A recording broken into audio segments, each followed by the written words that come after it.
C'est ici que naissent les géants d'acier. Chaque année, plus de 300 millions de vannes industrielles sont fabriquées dans le monde. Et tout commence par le feu, le fracas et des températures allant jusqu'à 3000 degrés Fahrenheit. Des fours titanesques, du métal en fusion et une précision fulgurante au dixième de millimètre près. Tu vas voir comment une simple roche devient une pièce capable de stopper le flux de pétrole, de gaz ou de produits chimiques sous une pression qui peut faire exploser une canalisation. C'est une histoire de puissance, d'ingénierie et du cœur brûlant de la métallurgie.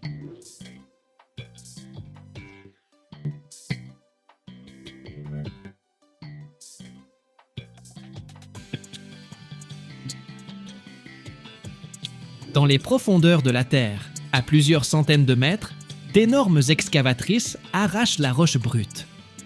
Des tonnes de minerais sont extraites. C'est la base des futures vannes industrielles. Les carrières s'étendent sur des kilomètres. Des foreuses perçant le sol, pendant que des camions aussi hauts qu'un immeuble à 2 étages transportent les matériaux vers des concasseurs. Là, des mâchoires d'acier écrasent la pierre pour la préparer à sa transformation. Le minerai broyé part ensuite vers les aciéries. Dans les hauts fourneaux, où il fait 1600 degrés Celsius, le fer est séparé des impuretés et se transforme en coulées brûlantes de métal fondu. Regarde-moi ça.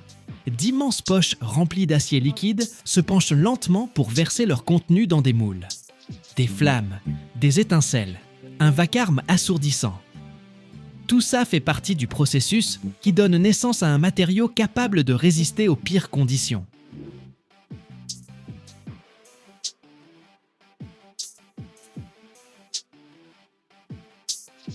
Une fois refroidi, le métal est découpé en plaques, en barres, en blocs.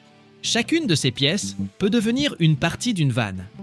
Des trains et des camions les transportent vers d'autres usines, là où commence la phase suivante.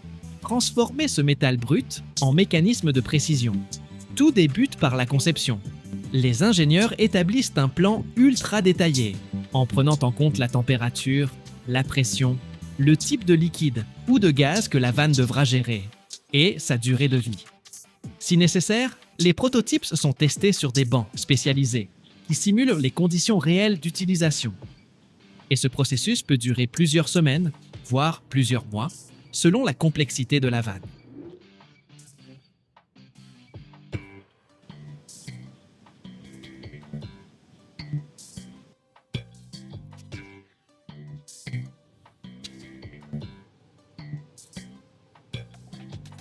Statistiquement, plus de 60% du temps de développement est consacré aux tests de prototypes. C'est particulièrement vrai pour les vannes, destinées à l'industrie pétrolière ou gazière, où la moindre erreur est critique. Une fois le modèle validé, les matériaux et les techniques de fabrication sont choisis en fonction de leur résistance à la pression et à la corrosion. Le métal arrive à l'usine. Le design est prêt. Il est temps de passer à la fonte. On verse le métal fondu dans des moules spécifiques pour obtenir la forme désirée. On utilise différents métaux, mais les plus courants sont la fonte, l'acier et le bronze. Chacun a ses propriétés, qui le rendent adapté à certaines conditions.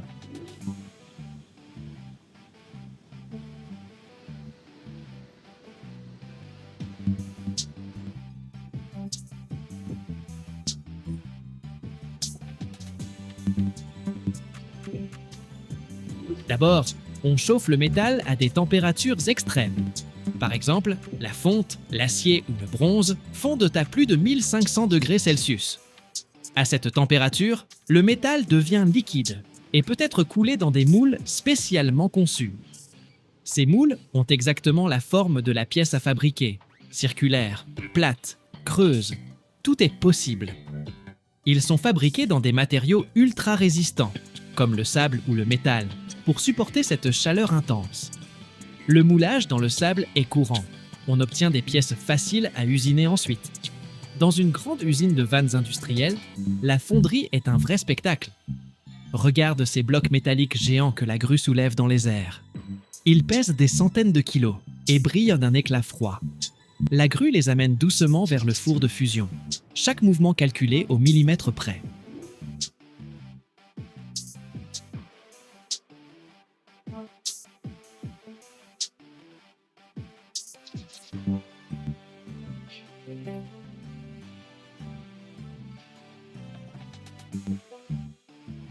Quand les blocs tombent dans le cœur brûlant du four, un bruit sourd résonne.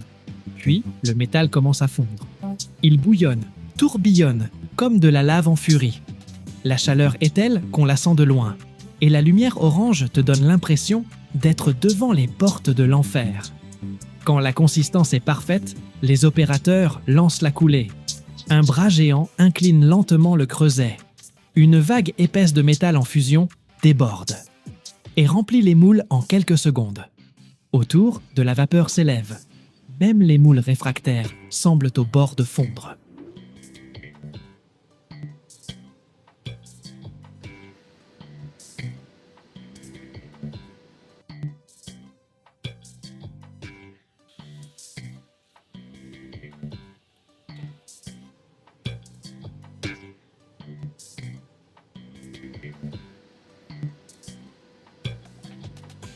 Pour fabriquer des vannes fiables, on utilise des méthodes combinées de refroidissement.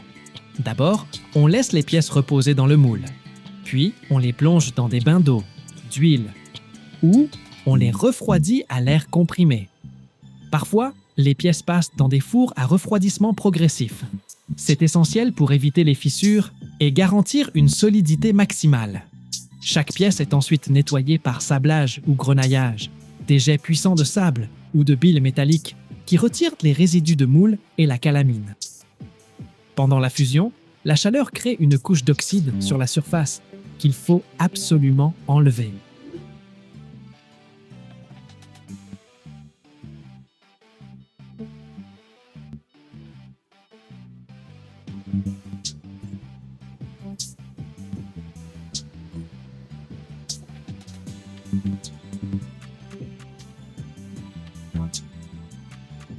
Ensuite, on coupe les excès de métal, les canaux de coulée, nécessaires au remplissage uniforme du moule. Parfois, ils représentent jusqu'à 20% du poids total. Place à l'usinage. Les pièces sont fixées sur des machines à commande numérique. Des outils coupants retirent l'excès de matière pour créer des surfaces lisses, des canaux précis. Certains ateliers traitent près de 100 pièces par équipe. On fraise des emplacements pour les joints d'étanchéité, essentiels pour éviter les fuites de liquide ou de gaz.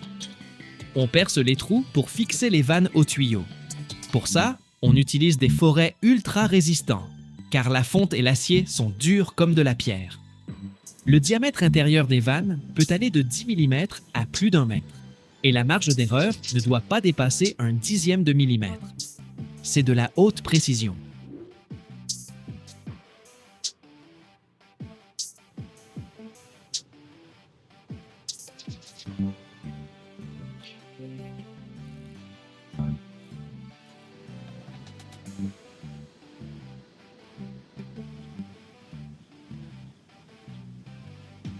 Après l'usinage, on passe au polissage. Des disques ou bandes abrasives rendent les surfaces parfaitement lisses. Les parties internes des vannes sont particulièrement importantes. Leur qualité détermine la longévité de la pièce.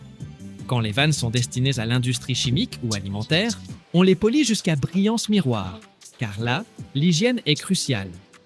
Enfin, toutes les pièces passent par un contrôle qualité strict.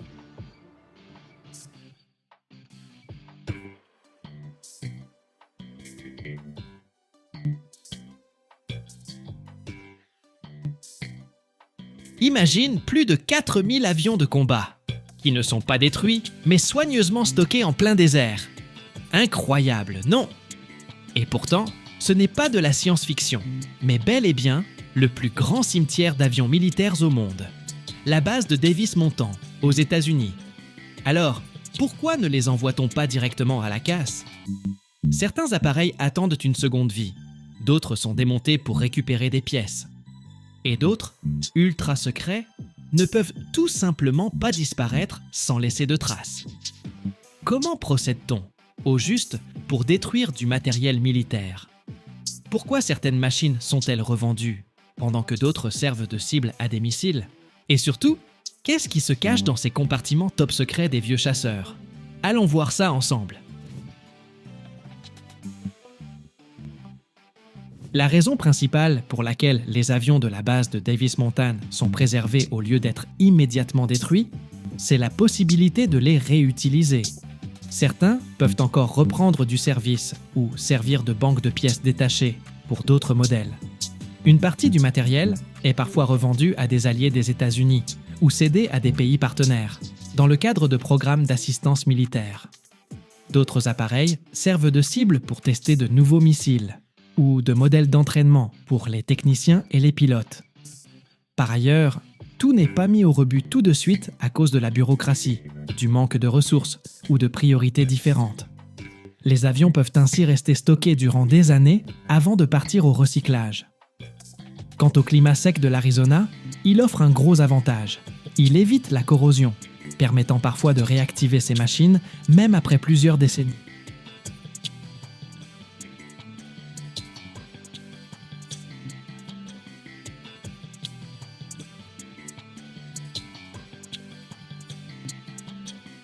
La destruction du matériel militaire soulève plusieurs enjeux majeurs, écologiques, économiques et sécuritaires. Un stockage ou une élimination mal gérée peuvent polluer l'environnement, alors que le recyclage des métaux et autres composants permet d'économiser des ressources. De plus, un engin militaire, même ancien, conserve une réelle valeur. Des groupes terroristes ou criminels pourraient l'acheter pour perpétrer des attaques ou faire de la contrebande. Dans certains conflits, on voit même des machines déclassées revenir sur le champ de bataille. Par exemple, lors de la guerre civile en Libye, de vieux chars soviétiques, qui auraient dû finir à la casse depuis belle lurette, ont été remis en service.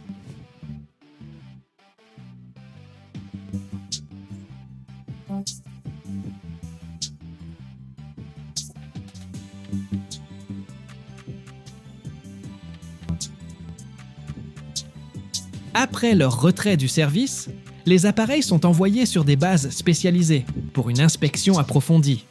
On commence par vérifier toute la paperasse, numéro de série, état technique, durée d'utilisation.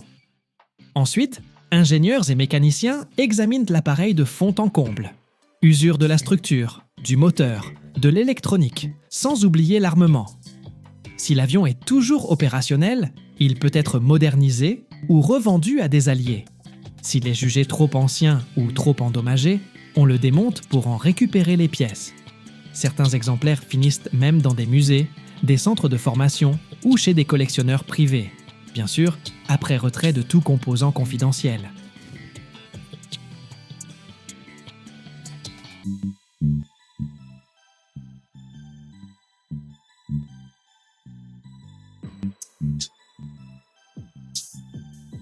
Si le matériel est considéré comme irréparable, mais qu'il contient encore des éléments en bon état, on procède alors au démontage.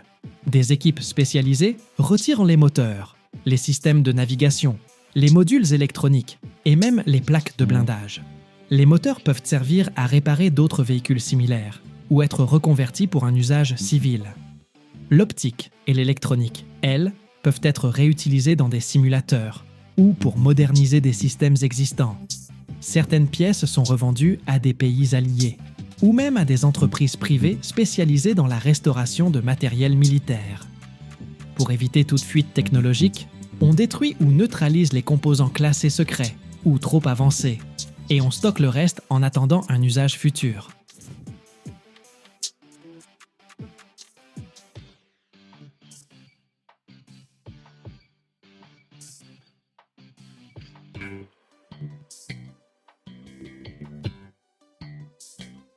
La mise au rebut, l'accent est mis sur l'élimination des substances dangereuses. Le carburant d'aviation, les lubrifiants et les fluides hydrauliques peuvent contenir des produits toxiques. En moyenne, entre 200 et 500 litres de ces matières résiduelles sont récupérés sur chaque avion, puis traités selon un protocole spécifique.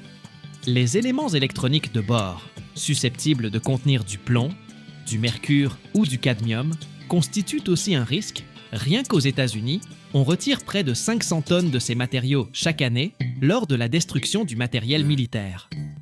Quant à certains anciens véhicules blindés, ils peuvent renfermer de l'amiante dans les isolations thermiques, qui doit être extrait et éliminé suivant des normes très strictes.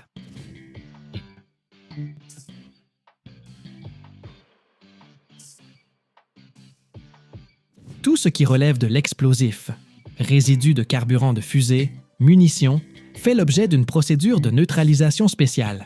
En 2023, par exemple, plus de 1200 tonnes de munitions ont été détruites sur des terrains spécialisés aux États-Unis après avoir été retirées du matériel en cours de démantèlement. Comme mentionné plus haut, on enlève systématiquement tout ce qui contient des données sensibles. Ordinateurs de bord, systèmes de communication. Car ils peuvent renfermer des protocoles confidentiels, des clés cryptographiques ou des logiciels de chiffrement. Dans les chasseurs modernes, par exemple, on trouve des canaux de communication ultra protégés pour coordonner les opérations de combat. Les radars et systèmes de guidage font également partie de ces éléments critiques, qu'il s'agisse d'avions, de navires ou de blindés. Un radar peut embarquer des algorithmes de traitement du signal très pointus, offrant un net avantage tactique.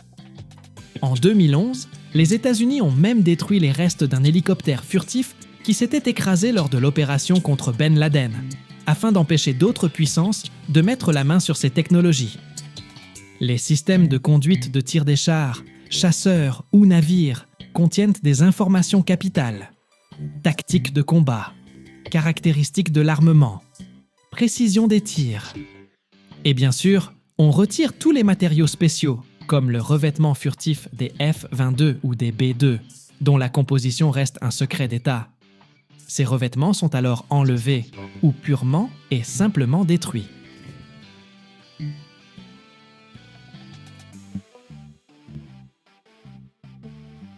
Les boîtes noires et enregistreurs de données de vol, eux, renferment parfois des informations sensibles sur les techniques de pilotage ou les missions de combat. Pour éviter qu'ils ne tombent entre de mauvaises mains, il existe aux États-Unis des programmes de contrôle très stricts.